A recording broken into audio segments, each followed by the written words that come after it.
Hello there, my name is David Kidder. In this video we're going to add some phasors together.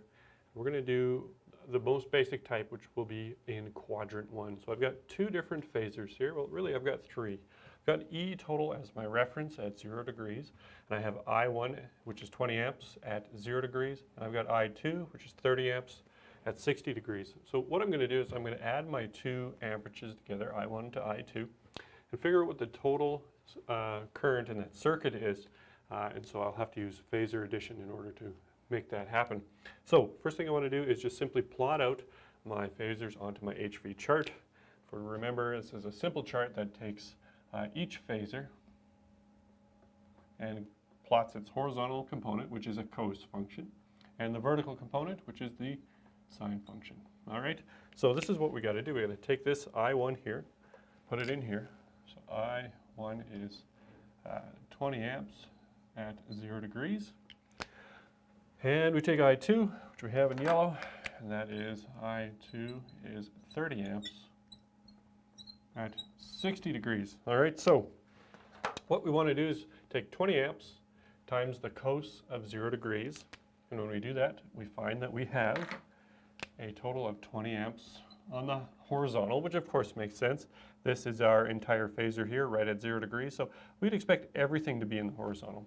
Take 20 times the sine of 0 degrees, and we end up with 0 amps on the vertical, which makes sense again because we don't have anything up here. So that's the first one done. Second one we want to check out. So we take 30 amps times the cos of 60 degrees, and when we do that, we get 15 amps. And then we take 30 amps times the sine of 60 degrees, and we get 25.98 amps.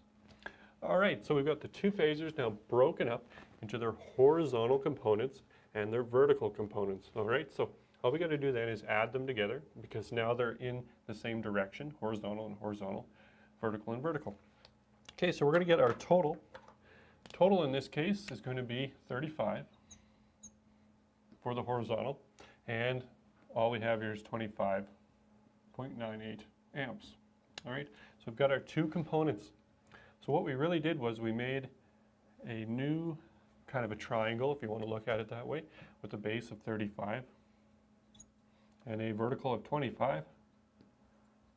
And all we got to do is figure out what the hypotenuse is. So if we use Pythagorean theorem, which we have C is equal to A squared plus B squared, and we take 35 squared plus 25.98 squared, we're going to get a new total here for our hypotenuse, 43.59. All right, and so that is the phasor, the missing phasor that we have.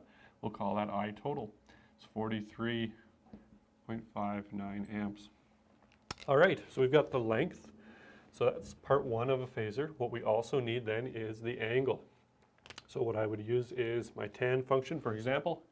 Take the arctan of the opposite over adjacent, which is 25, the vertical over the hypotenuse. So that's our vertical over hypotenuse. And so that would be 25.98 over 35. Take the arctan of that, and what we get is 36.6 degrees. And that's exactly where our final phasor, our I total, lives. All right, so we're looking at 43 here. If this is 30, then 43 would be somewhere about here, and we're at about 36 degrees, so that's about here. So what I'm going to do is take this and add it right to there, and I expect my new I total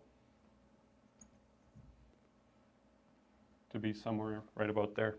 All right, so we took I1, we broke it into its components, horizontal and vertical. We took I2, we did the same thing, and all we did was we added them together so that we could add their like values, the horizontals and the verticals, and then total it back up, use Pythagorean theorem to figure out the length of the new phasor, and then we used the tan function to figure out what the angle is for that. All right, so that, just to put it in here, that's 36.6 degrees here, and our I total is 43.59 amps. Okay, so thank you for watching me. The next video we'll try one in quadrant 2. We'll see you there.